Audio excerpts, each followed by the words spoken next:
Have you ever noticed that the deeper you dive into your thoughts, the more isolated you feel? That the more you grasp the world, the less others seem willing to listen? It's not just in your head, there's a reason behind it. Societies often shrink back from those who think too intensely, not because they're dangerous, but because their clarity exposes truths others prefer to avoid. History bears this out. From Socrates to Nietzsche, from Galileo to Tesla, the brightest minds have faced ridicule, censorship, or indifference. Not for lacking talent, but because their insight unsettled those around them. Arthur Schopenhauer, a philosopher of raw honesty, even called intelligence a burden, a quality that isolates those who see reality too clearly. But why does this happen? Why does society push back against those who think differently? The answer lies deep within human psychology.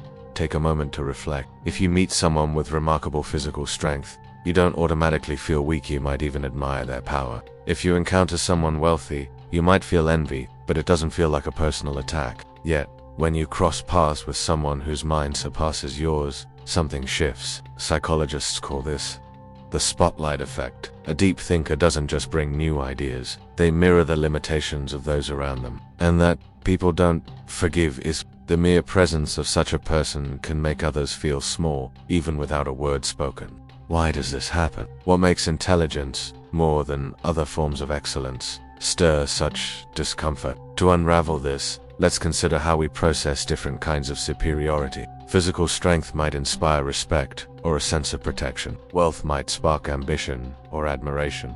These traits are external, we recognize them without them threatening our identity. Intelligence, however, cuts deeper. We define ourselves by our thoughts, our beliefs, our understanding of the world. Meeting someone who thinks on another level, who questions what we take for granted, can feel like a direct strike to our ego. That's why many react with instinctive resistance, not because the thinker is arrogant, but because their presence forces others to confront their own shortcomings. Across centuries, this has pushed intellectuals to the fringes of society. Their knowledge doesn't just challenge ideas, it rattles the defenses of human pride. And we, by nature, will do almost anything to shield ourselves from that unease. Think of your own experiences. Have you ever tried sharing a complex idea in a casual chat, only to be met with blank stares or awkward silence? Have you noticed how people quickly change the subject when conversations grow too profound? It's no coincidence, it's a shield they raise to protect themselves. When a sharp mind enters the room, others' minds shift into self-preservation mode.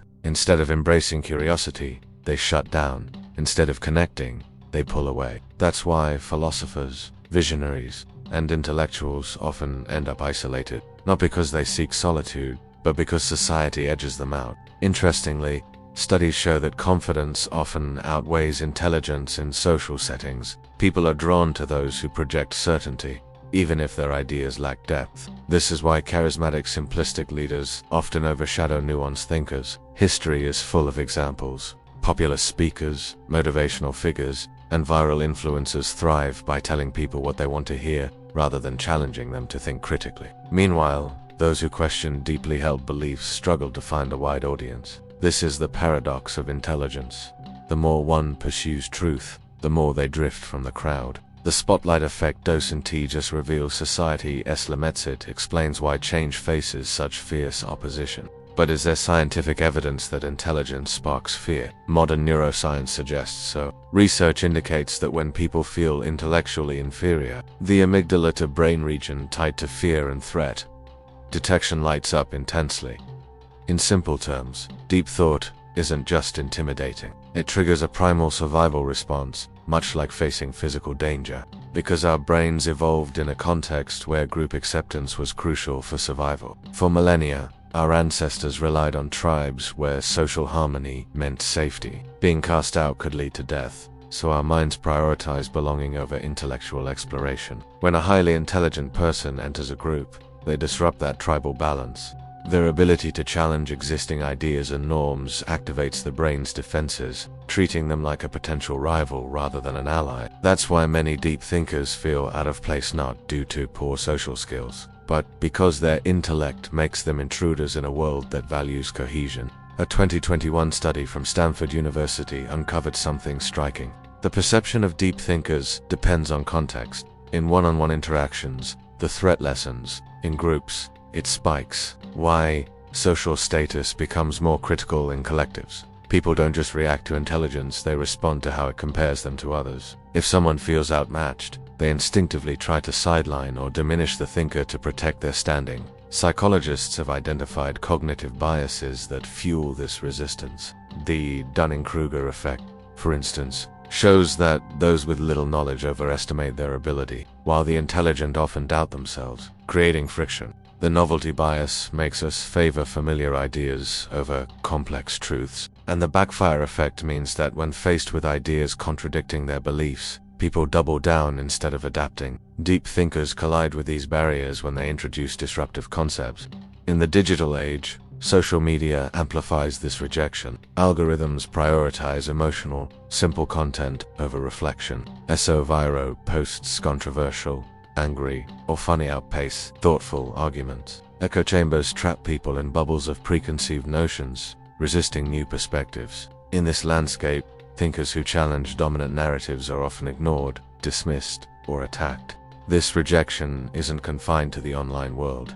It starts in institutions like education and work, where obedience often trumps curiosity. Schools claim to value intelligence, but reward those who memorize and repeat over those who question authority, labeling the latter as troublemakers. The corporate world, docenti, favor the smartest or most innovative. Employs it elevates those who fit the culture and uphold existing power structures. In politics, leaders with unpopular logic-based stances often lose to those who simply echo what people want to hear. This explains why many celebrated intellectuals were outsiders in their lifetimes. Their ideas were seen as disruptive, not valuable. Schopenhauer, with his philosophy rooted in the will, offered a unique lens. For him, intelligence wasn't a gift, but a curse that separates its bearer from others. While most live driven by the will to exist seeking pleasure and comfort, deep thinkers follow the will to truth, pursuing reality even if it stings. This creates a divide, where others find meaning in relationships or distractions. Intellectuals see vanity. Schopenhauer argued that the more one understands human nature, the harder it becomes to fit in, as social interactions often rely on superficiality and deception. Deep thinkers crave depth, but society leans toward the light. They recognize the futility of desires, money, power, love, and that distances them. Schopenhauer likened intelligence to an elevated consciousness, a blessing that feels like a curse. He wrote that a high degree of intellect tends to make a man unsociable, because the more one knows, the less one can ignore. The more one grasps the world's flaws, the harder it is to find joy in it. The more one reflects, the more isolated they become. For him, happiness and intelligence were inversely related. Ignorance, not wisdom, was the true key to peace. This sheds light on why thinkers like Nietzsche, Pascal, and Kafka battled depression and loneliness. Yet Schopenhauer proposed solutions. Embrace solitude as a space for intellectual growth. Seek like-minded souls through books or select circles, and share wisdom cautiously, observing society without forcing it. Intelligence, Schopenhauer believed, is a double-edged sword. It illuminates reality but isolates. Society doesn't fear intelligence itself, it fears what it reveals. It rejects thinkers not for being wrong, but for being ahead of their time. If you've felt alone because of your ideas, you're not broken. You simply see the world as it is. And though society isn't built to embrace the deep, it's these minds that drive human progress. This rejection isn't just socialized, biological, psychological, and cultural. It's woven into human nature, reinforced by group dynamics, and magnified by modern technology. It doesn't mean deep thinkers should stop sharing their insights, but they must understand the forces working against them. Not every space or person is ready for profound conversations. Reserve your deepest thoughts for those who truly value them. You don't need millions to understand you, just the right ones. Seek out those who think like you, whether through books, online communities, or intellectual circles. The greatest minds in history found ways to make deep ideas accessible. Einstein said, "If you can't explain it simply, you don't understand it well enough." Learn to share your depth without overwhelming others. Schopenhauer once noted, "Talent hits a target no one else can hit. Genius hits a target no one else can see." Deep thinkers perceive the world differently, and that will always unsettle some. But that doesn't mean they should stop. Society needs deep thinkers, even if it doesn't always know how to welcome them. So, If you felt like an outsider because of your thoughts, know this, you're not alone. And while society may fear deep thinkers, it's they who push humanity forward. History proves it. Socrates, the father of Western philosophy, spent his life questioning common beliefs. He urged people to think critically, to examine their ideas, and to favor logic over blind tradition. But instead of being celebrated, he was tried for corrupting the youth and disrespecting the gods. His true crime, encouraging people to think for themselves. Despite the chance to flee, Socrates chose to drink poison rather than abandon his principles. His famous last words, "The unexamined life is not worth living." His death sent a clear message. Society fears those who challenge its core beliefs. Galileo's only offense was uncovering truth. When he proved the earth orbits the sun, he shattered centuries of religious dogma. The church, which held power through controlled knowledge, labeled him a heretic. Forced to renounce his findings under threat of torture, he lived under house arrest. Even now, we hail him as a scientific giant. But during his life, his work was banned for nearly a century. Nietzsche's ideas were deemed too radical, too uncomfortable. He argued that traditional morality was flawed, that society rested on comforting lies, and that true strength came from creating one's own values. At the time, these thoughts were too much to handle. He was dismissed as mad, his works ignored or misunderstood. Yet today, his philosophy shapes psychology, literature, and existentialism. Tesla was a visionary. He dreamed of free energy for the world, wireless electricity, and technological leaps that could have transformed civilization. But society, and especially those in power, saw his ideas as a threat.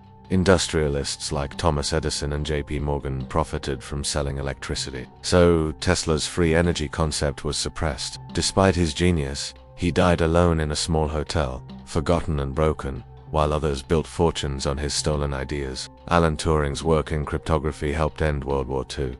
His coding skills saved millions of lives, and his theories on computation laid the foundation for modern artificial intelligence. Yet, instead of honor, he was persecuted for his personal life. In 1952, he was chemically punished for being gay, a decision that led to his tragic suicide at just 41. Today, we recognize Turing as a hero, but in his time, society abandoned him despite his immense contributions. While most historical thinkers were men, Hypatia of Alexandria was a rare exception, a philosopher-mathematician, an astronomer who defied the male-dominated intellectual world of ancient Rome. She taught scientific reasoning and rational thought, putting her at odds with religious authorities. In 415 AD, a mob of religious extremists brutally murdered her, viewing Hypatia as a threat to their power. Her story highlights a critical pattern.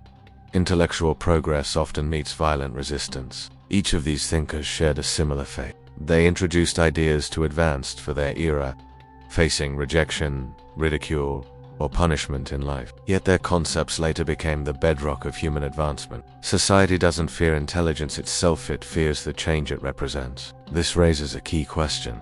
If history shows society resists deep thinkers, what can you do if you're one of them? It doesn't means you read doomed to loneliness, it means you need to navigate society with savvy. Not every setting or person is ready for deep dialogue.